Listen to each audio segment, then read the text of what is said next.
गुरुभ्यो नमः। हरि ओम। श्रीरामचंद्र चरणो मनसा स्मरामि, श्रीरामचंद्र चरणो वचसा गृह्णामि, श्रीरामचंद्र चरणो शिरसा नमामि, श्रीरामचंद्र चरणो ಶರಣಂ ಪ್ರಪದ್ಯೆ. ಆ ಭಗವಂತನ ಪಾದಕ್ಕೆ ವಂದನೆಯನ್ನು ಮಾಡಿ ರಾಮನ ಪಾದುಕೆಯನ್ನು ಇಟ್ಟು ಆ ಭರತ ರಾಜ್ಯವನ್ನು ಆಳಿದ ಅಂತ ಹೇಳಿದಾಗೆ ರಾಮನ ಪಾದಕ್ಕೂ ರಾಮನ ಮುಖಕ್ಕೂ ಎಲ್ಲವೂ ಕೂಡ ಭಗವಂತನ ಒಂದು ಶಕ್ತಿ ಇದೆ. ಆ ರಾಮನ ಮಹಿಮೆಯನ್ನು ನಾವು ತಿಳಿಯೋಣ. ರಾಮನ ಮಹತ್ವ ಬಹಳ ದೊಡ್ಡದು. ರಾಮಾಯಣದಲ್ಲಿ ರಾಮನ ಎರಡು ಮುಖವನ್ನು ನಾವು ಕಾಣಬಹುದು. ಶ್ರೀರಾಮ ಭಗವಂತ ಪರಮಾತ್ಮ, ಅವನ ಮಹಿಮೆಯನ್ನು ನಾವು ತಿಳಿದುಕೊಳ್ಳಬೇಕು. ಅಪಾರವಾದ ಕರುಣೆ, ಔದಾರ್ಯ, ಇದು ಒಂದು ಕಡೆ ಆದರೆ ಇನ್ನೊಂದು ಎರಡನೇದು ಮಾನವರಲ್ಲಿ ಇರಬೇಕಾದ ಮಾನವೀಯತೆಯನ್ನು ನಾವು ರಾಮನಲ್ಲಿ ಕಾಣಬಹುದು.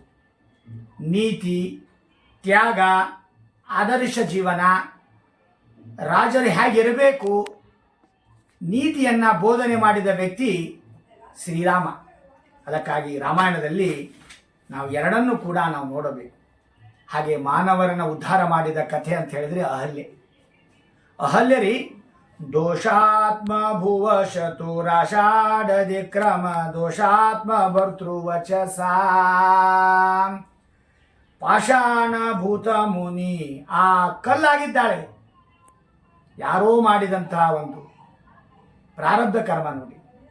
ಆ ಭಗವಂತ ಬಂದು ತನ್ನ ಪಾದವನ್ನು ಸ್ಪರ್ಶ ಏನು ಮಾಡಿದ ಅಹಲ್ಯ ಉದ್ಧಾರ ಆಗ್ತಾ ಇದ್ದಾಳೆ. ಅದಕ್ಕಾಗಿ ಅಹಲ್ಯೆಯನ್ನು ಉದ್ಧಾರ ಮಾಡಿದ ಪಾದ ಆ ಭಗವಂತನ ಪಾದಕ್ಕಷ್ಟು ಮಹತ್ವದ ಅಂತ ಪಾದಕ್ಕೆ ನಾವು ನಮಸ್ಕಾರ ಮಾಡೋಣ, ವಂದನೆಯನ್ನು ಮಾಡೋಣ.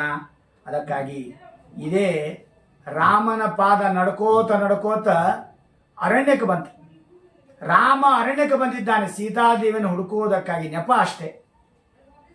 ಅರಣ್ಯದಾಗ ಶಬರಿ ಅಂತ ಬ್ಯಾಡರ ಮುದುಕಿರಿ ಶ್ರೀರಾಮ್ ಶ್ರೀರಾಮ ಶ್ರೀರಾಮ್ ಅನ್ಬೇಕು, ಬುಟ್ಟಿ ಗಂಟ್ಲೆ ಬಾರಿಕಾಯಿ ಹರಿಬೇಕು, ರಾಮ ಬರ್ತಾನಂತ ಕಾಯಬೇಕು, ಬೊಗಸಿ ನೀರು ಕುಡಿಬೇಕು, ಸಾಯಂಕಾಲ ಅಂತಂದ್ರೆ ಅದನ್ನ ಬುಟ್ಟಿ ಗಂಟ್ಲೆ ಬಾರಿಕಾಯಿ ಸುರಬೇಕು. ಹಿಂಗ 800 ವರ್ಷ ರಾಮನನ್ನ ಕಾಯ್ದಿದ್ದಾಳೆ, ಒಂದಲ್ಲ ಎರಡಲ್ಲ.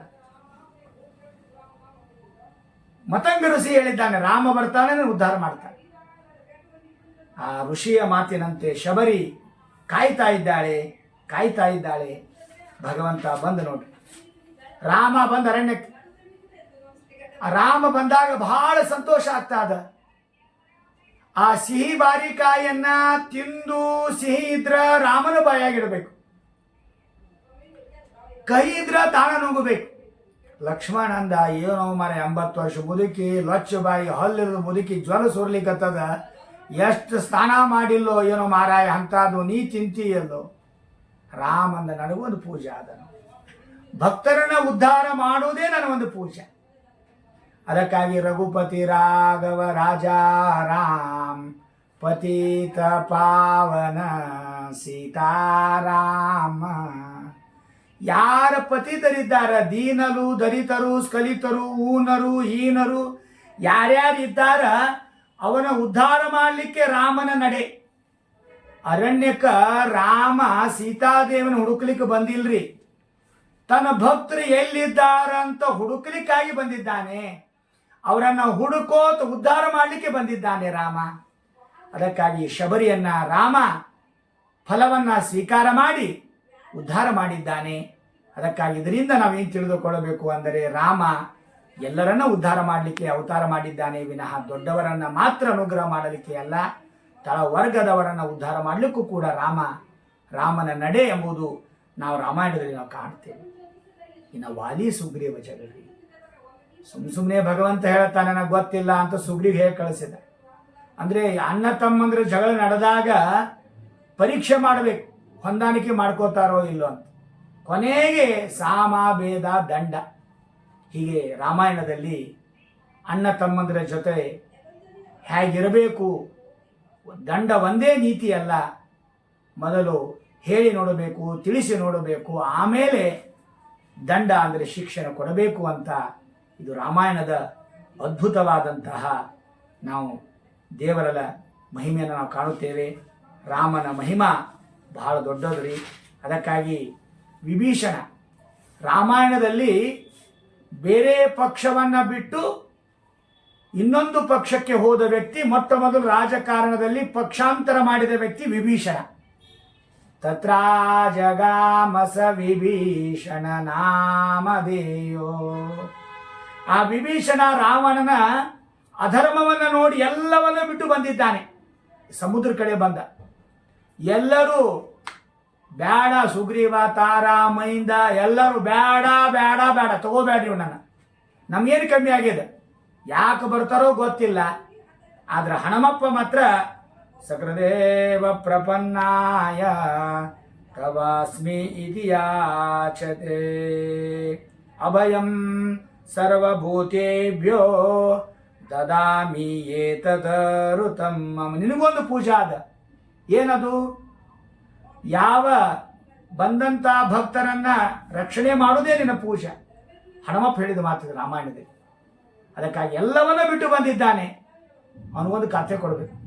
ಬರೀ 10 11 ಖಾತೆ ಅಲ್ಲ, ಉತ್ತಮವಾದ ಖಾತೆನೇ ಕೊಡಬೇಕು ಅಂತ ಹೇಳಿದಾಗ ರಾಮ ಅವನಿಗೆ ಅದೇ ರಾವಣ ರಾಜ್ಯದೊಳಗೆ ರಾಜನನ್ನಾಗಿ ಮಾಡ್ತಾ ಇದ್ದ. ಅದಕ್ಕಾಗಿ ದೇವರನ್ನು ನಂಬಿದರೆ ದೇವರು ಎಲ್ಲ ಕೊಡ್ತಾನೆಂಬುದಕ್ಕಾಗಿ ವಿಭೀಷಣನ ಒಂದು ಕಥೆ ನಮಗೆ ಸಾಕ್ಷಿ. ಅದಕ್ಕಾಗಿ ರಾಮನ ಮಹತ್ವ ಬಹಳ ದೊಡ್ಡದು. ಹಿಂದೂಸ್ತಾನದಲ್ಲಿ ರಾಮನ ವರ್ಣೆಯನ್ನು ನಾವು ಈ ರೀತಿಯಾಗಿ ಕಾಣಬಹುದು. राम भारत की आत्मा है, राम भारत का आधार है, राम भारत का विचार है, राम भारत का विधान है, राम भारत की प्रतिष्ठा है, राम भारत का प्रताप है, राम प्रभाव है, राम प्रभाव है, राम प्रभाव है, राम नीति भी है, राम नीति भी है, राम नित्यता भी है, राम निरंतरता है, राम विशद है, राम व्यापक है, राम अनंत है, राम विश्व है, राम सर्वोत्तम है, राम राम. ಜೈ ಶ್ರೀರಾಮ್, ಜೈ ಶ್ರೀರಾಮ್ ಅಂತ ರಾಮನ ಮಹತ್ವವನ್ನು ನಾವು ತಿಳಿಯೋಣ. ರಾಮನ ಮಹಿಮೆಯನ್ನು ಮತ್ತೊಬ್ಬರಿಗೆ ತಿಳಿಸೋಣ. ರಾಮನ ಮಹತ್ವವನ್ನು ತಿಳಿಸಿದರೆ, ರಾಮನ ವ್ಯಕ್ತಿತ್ವ ನಮಗೆ ಮತ್ತೊಬ್ಬರಿಗೆ ತಿಳಿಸಿದರೆ ರಾಮ ನಮಗೂ ಕೂಡ ಅನುಗ್ರಹ ಮಾಡ್ತಾನೆ. ಇಷ್ಟೇ ಸಾಕು. ಶ್ರೀಕೃಷ್ಣಾರ್ಪಣಮಸ್ತು. ಜೈ ಜೈ ಶ್ರೀರಾಮ್, ಜೈ ಜೈ ಶ್ರೀರಾಮ್.